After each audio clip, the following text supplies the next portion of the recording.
Welcome to this week's Only in America.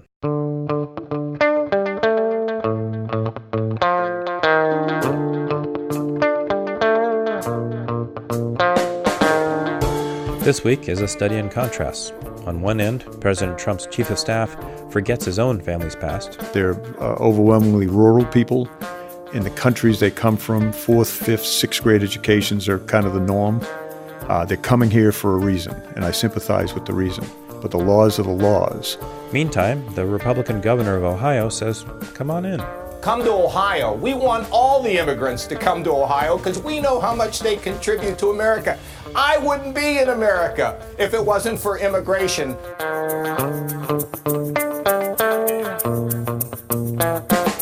And from the streets of Baghdad to the streets of South Bend, Rafed Alsaad's 7-year journey from war in Iraq to peace in America. Only in America we have really freedom. You can speak, you can do the religion stuff or what you want, and only in America you feel you are welcome to be a citizen. From the National Immigration Forum, I'm Ali Noorani with Only in America.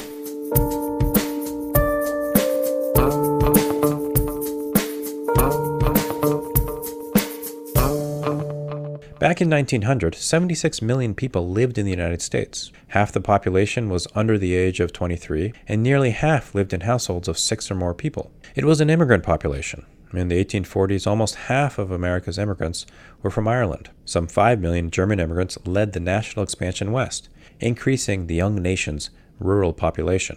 Back then, the Irish were told they need not apply. Back then, the Germans were told they should learn English. And back last week, President Trump's chief of staff, John Kelly, the son of Irish and Italian heritage, told NPR that undocumented immigrants aren't the right sort of people for the U.S. The vast majority of the people that move illegally into the United States are not bad people. They're not criminals. They're not MS-13. But they're also not people that would easily assimilate into the United States. They're overwhelmingly rural people. In the countries they come from, 4th, 5th, 6th grade educations are kind of the norm. They're coming here for a reason, and I sympathize with the reason. But the laws are the laws. Have you ever wondered if John Kelly's great-grandfather spoke English or was a skilled engineer? Well, according to Jennifer Mendelsohn, who has researched the genealogy of John Kelly, he didn't and he wasn't. Meanwhile, other conservatives sought a more constructive approach. 18 Republican members of Congress have signed on to a discharge petition, which can be filed by any member of the House on a bill that has not been reported out of committee. This particular petition would force the House to take up 4 immigration bills, in essence different versions of a solution for DACA recipients. But the petition needs to be signed by 218 members.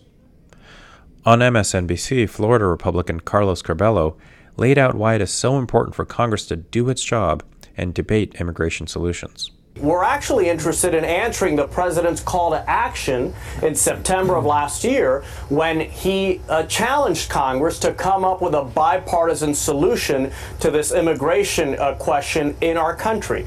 Every time the immigration issue comes up, Congress, and if not Congress, the House, responds with paralysis. And we're tired of that. We want to have a debate. We want members to bring their bills to the floor. And by the way, this discharge petition process is probably the most constructive ever. While Speaker Ryan wants to, quote, solve the DACA problem, he's not keen on the idea of a discharge petition forcing the debate and the passage of a bill the president may very well veto. But remember, back in the day, campaign finance reform led by Senators McCain and Feingold got out of the House based on a discharge petition.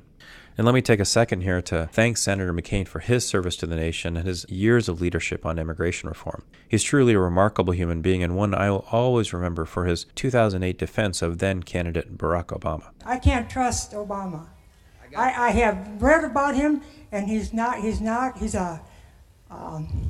Arab. He is not. No? No, ma'am. He's a decent family man, citizen that I just happen to have disagreements with on fundamental issues, and that's what this campaign is all about. He's not. Thank you. According to the American Immigration Council, Ohio is home to 500,000 immigrants, about 4% of the state's population. Approximately 42% of immigrants in Ohio have a college degree, and there are about 4,000 DACA recipients in the state. While Ohio's Governor John Kasich not only wants to recruit more immigrants to come to Ohio, but he wants to make sure the Buckeye State's immigrant community has the opportunities and skills to reach their fullest potential. So this week, the governor created the Ohio Office of Opportunities for New Americans. The office will help legal immigrants obtain job skills and employment and support their transition into local communities. This is precisely the kind of Republican leadership we need. And finally, to France, and the annual Festival of Bread, right in front of the Cathedral of Notre Dame in Paris. The father of this year's winner of the Parisian Baguette category comes from Tunisia. In fact, immigrants have dominated the top prize for several years now. The winner gets to supply the Élysée Palace with baguettes for an entire year. At immigrationforum.org, and courtesy of the New York Times, is the winner's selfie with a beaming President Macron. I'm Ali Nourani.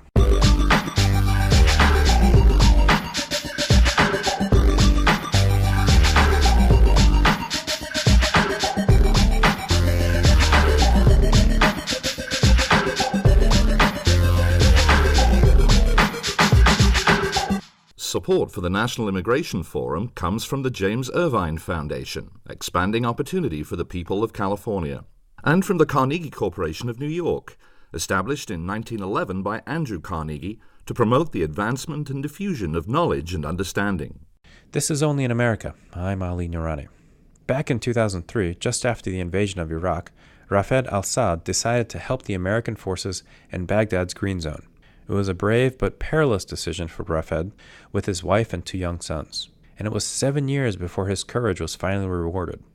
Safe now and part of a welcoming community in South Bend, Indiana, Rafed told me of a constant fear of Iraqi militias and the night they paid his family a terrifying visit, and his journey from Baghdad to Syria to Indiana.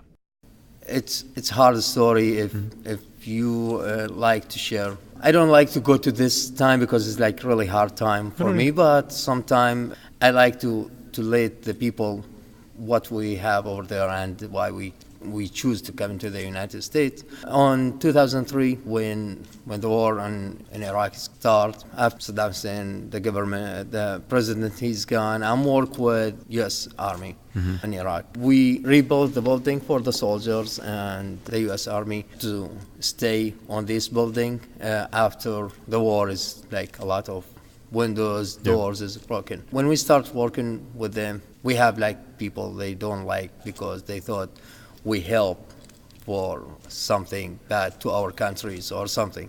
But this is not right. Not what I believe. I believe U.S. Army, when it's coming, give us the freedom. I like to help people. I like to work with a lot of people. They take all these kilometers coming to my country to help us. And after we work with them, it's very hard. We need to cover our face. We can share with a lot of people. We worked with the U.S. Army because we need to be hiding, very careful. I'm working on the Green Zone in Baghdad. Very hard to get from my home to the Green Zone, and I need to hide, and I change my different cars to get there. After 2 years, I'm working on the Green Zone. 2004, and the end of the 2004, I just quit the job over there because it's get like very, very hard, and we saw a lot of people. They work inside the Green Zone, but they are not just working over there. They take our names and give it to somebody else, and we feel like a lot of people, they're looking for us now. In 2006, one night, the militia is coming to our house, and they nick the door at, it's around like 8, 9 o'clock. Night is very dark, we have no electrical, and I have 2 boys, is like 3 years and 2 years, with my wife with me. They came, and we heard a lot of loud voices outside. I thought I will be killed in this night because anybody is working with U.S. Army or help them to translate or anything, they have the list of the names, and those people just come in.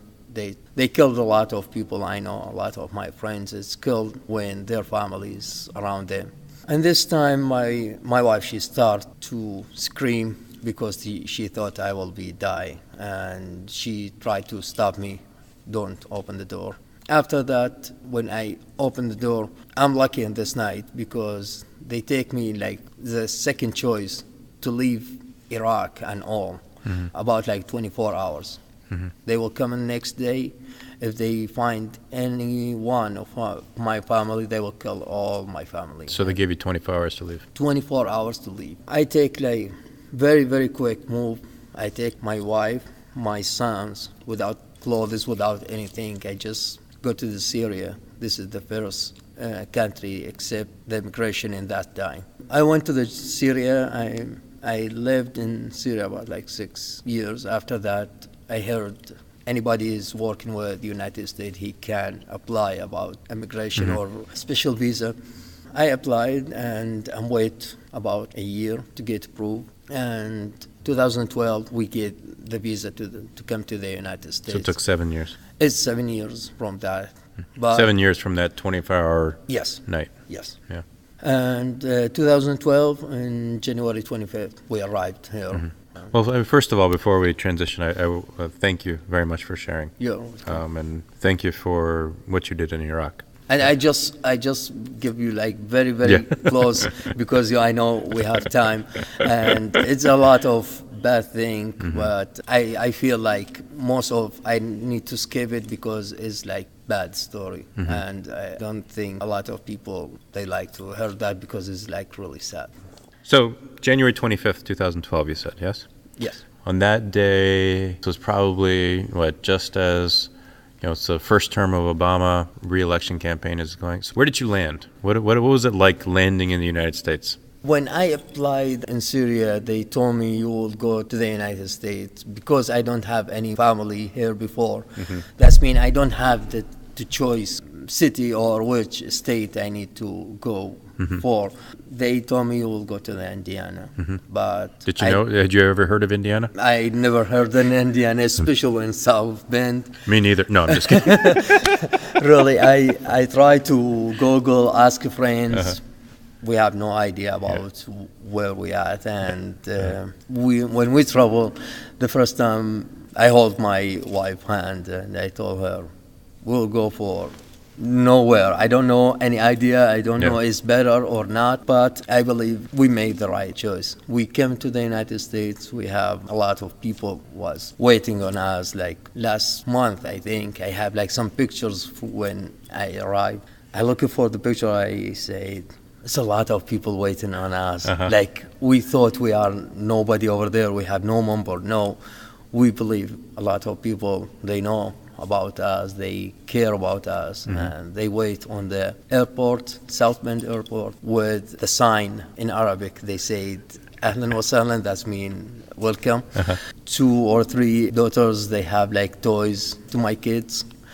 It's an amazing moment. When we arrive and all these people wait, and when they say welcome, we are like new family. And really, I feel like that's really, really interesting thing.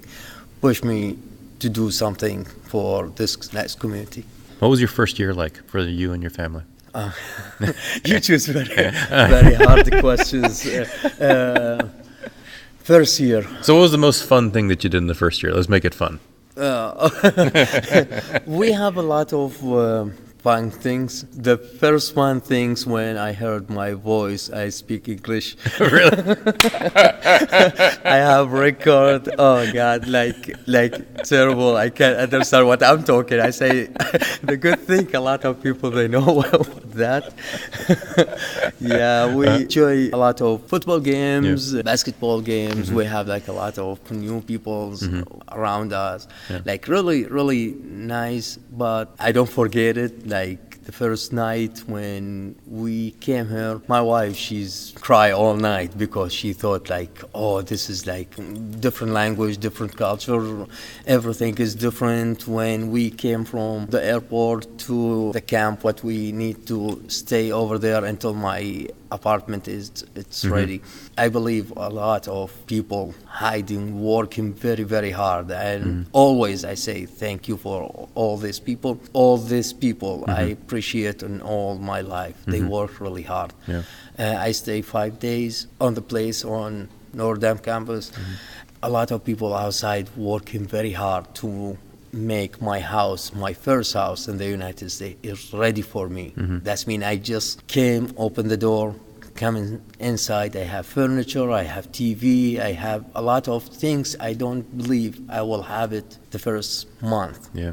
Because when we came, a lot of people, they told us, oh, you will have like somebody help you over there. They will give you like very bad furniture. Maybe it's not. Maybe you don't have TV for a long time. You don't have internet. You can talk with your families. Or no, that's not happened. Here, I have like really nice house. So the South Bend community welcomed you. Oh yeah. Yeah. It's really really. These days, what do you do these days? How are your kids doing? How's your wife doing? My kids are doing really good. They are grow up very fast. They speak English better than me. They correct me a lot. You speak very good English. Thank you.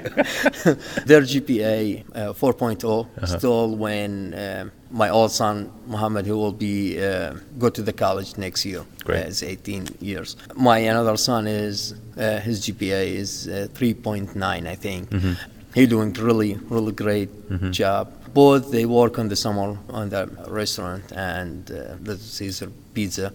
For my wife, when we came, she started to work on her language. The community helped us to get her to the TLC. I think the second language company, it's like levels, 10 levels. If she done, she will have the certificate. She done all 10, and she work on the school and the elementary school right now. Oh, really? Yeah, but in this moment, she's out of the job right now, but not to quit. She's just take time without pay because I have a new baby. Oh, really? Congratulations. Thank you. For myself, I will be very proud in myself too because I worked at Chassis before. It's the huge company, very big company, very good company. We made control arm. I was leader over there. I'm start associate, and after that I moved to the leader position. After that, they moved me up to be the CNC tech level 3. This is very close to the engineering department. After I moved to another company, leader on this company too. I'm studying electrical engineering technology right now. I wish I will be engineer in my company right now when I get my certificate. How old are you? 40. 40? Yeah. You got a lot of things going on. I think, yes. I try to catch up everything very quick. Do your boys remember Iraq or Syria? I'm sorry about that. They remember just the bad thing because most of this is the human natural thing. They remember when the people come into my house and they heard and they cry every day. It's taken a long time to get this out. They grow up in Syria and they go to the first school in Syria. They remember Syria more than Iraq, but right now all the social media, they start to communicate with our big family over there and talking with them a little bit, but they don't remember like 100%. Do they enjoy America? Oh yeah. Yeah. It's they love what they're doing right now. Do you think you'll stay in South Bend? I love South Bend. I believe the people who helped me the first time if I can help this community, I help the people who's helped me. Last question. Finish this sentence. Only in America, ... Only America, you can find the life what you want. You can build the life what you want. You can speak only in America. You can have like freedom, like really freedom, because a lot of countries they said we have freedom, but only in America we have like really freedom. You can speak, you can do the religion stuff or what you want, and only in America you feel you are welcome to be a citizen. Thank you, Rafed. You're welcome. It was really wonderful. Thank you. Thank you. Yes, Rafed Alsaad is an American hero. But as we exchanged emails after the interview, Rafed told me his biggest regret is the extended family he left behind. Because he helped American forces, his mother, brother, and sister are now living in exile in Jordan, unable to return to Iraq. Rafed's dream is to be reunited with them in the United States. Just like we honor the families of U.S. veterans, we should honor and respect the families of those who have helped us overseas.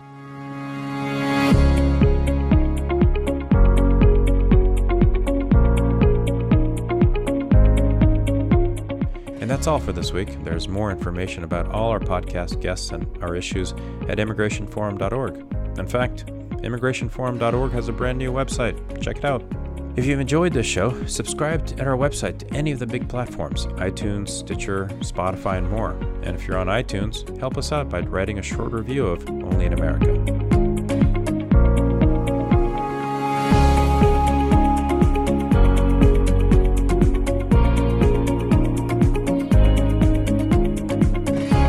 Only in America is produced by Emily Chow and Regina Medina, and the executive producer is Kathleen Farrell. I'm Ali Nirani. Talk to you again next week.